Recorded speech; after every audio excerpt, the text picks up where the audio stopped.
This is the Lone Crater YouTube. We hope this video helps. You'll start by converting the image layer to a smart object so you can change the blur later without destroying pixels. Once done, duplicate that smart object to preserve an untouched backup and make a precise selection or paint a mask where you want motion. This controls where the effect lives. You do this now because painting and masking are far faster than erasing later.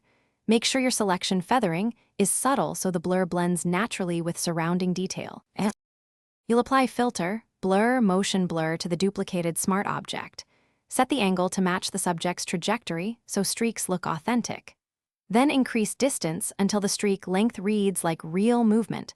Small values suggest slight motion, large values create dramatic speed.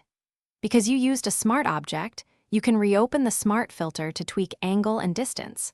Once the core blur looks right, refine the smart filter mask to reveal sharp areas like eyes or seams and preserve important detail.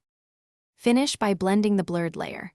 Lower opacity or try blend modes like screen or lighten if highlights need lift, and add a subtle Gaussian or radial blur on a separate smart object to simulate depth. Once satisfied, merge or group layers and save a version with smart objects intact.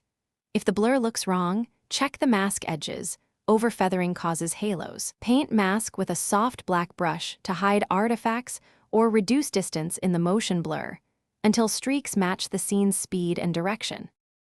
Thanks for watching. Consider subscribing if we helped you.